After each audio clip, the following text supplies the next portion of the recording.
All right, let's dive into a story from the Bible that honestly holds a pretty wild mystery. It's a story that seems to be all about incredible wealth and glory, but what's hiding just beneath the surface is what makes it truly unforgettable. Okay, so here's the deal, and it's a bit of a shocker you might have missed. King Solomon, the wisest and richest king in Israel's history, is directly connected to the number 666. Yeah, that number. So how on earth could that be? Well, the Bible doesn't hide it. It's right there in Second Chronicles. The weight of gold Solomon received in just 1 year was 666 talents. I mean, that is an insane amount of money. But here's the thing. To really get what this number means, we have to forget about the gold for a second and ask, who was this story originally written for? And this is where we hit the first major plot twist. You'd think, right, that this story was written back in Solomon's day, when things were great. But nope, not even close. It was actually written hundreds of years later, for people who were living through a time of just deep national despair. I want you to put yourself in their shoes for a minute. You're an Israelite who's just come back from a long, brutal exile in Babylon. Your home is now a tiny, struggling province. Your glorious temple? It's a small, humble shadow of its former self. Your reality is the polar opposite of the golden age you're reading about. So, you gotta ask, why would you do that? Why tell a story of unimaginable wealth to people who have nothing? It seems kind of cruel, doesn't it? Unless the story isn't actually about the past at all. See, the author wasn't just taking a trip down memory lane. They were doing something really clever, using a literary tool called Prolepsis. And the best way to think about it is this. Solomon's kingdom is being presented as a movie trailer. It's a preview of the real kingdom God had promised was still to come. Okay, so if Solomon's kingdom is the trailer, what are the big scenes? Well, the first clue is the absolutely incredible reach of his kingdom. We're talking global influence. The text tells us his ships went all the way to a place called Tarshish, bringing back all sorts of exotic goods. Now, that might just sound like a cool fact about trade routes, but where Tarshish was is a massive clue to what's really going on. You have to understand, for the people reading this back then, Tarshish wasn't just some port in Spain. It was, for all practical purposes, the end of the earth, the very edge of the map, as far as you could possibly go. So when the author drops the name Tarshish, it's not just geography. It's a huge theological statement. It's a signal saying, look, God's promise is coming true. Solomon's rule extends to all the nations. It's the trailer for a Messiah whose kingdom would truly have no borders.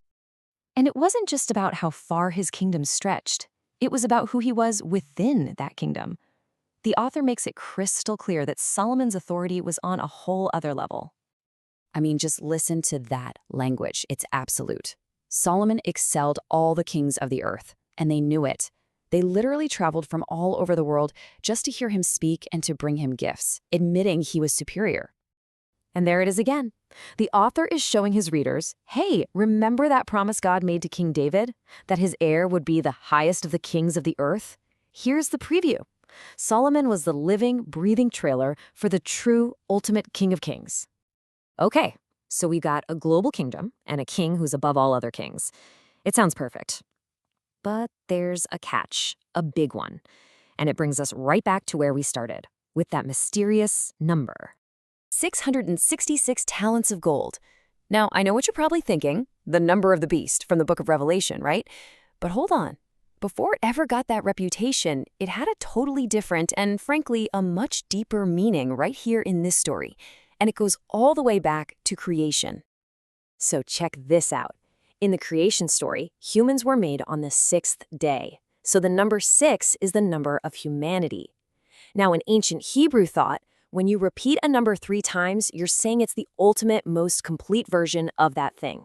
So 666, that represents the absolute peak of human glory. It's as good as it gets for mankind.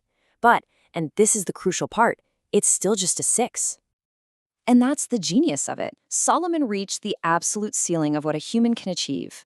But the number 666 is this subtle, built-in reminder that no matter how great humanity gets, it can never, ever become a 7, the number of divine perfection and completion.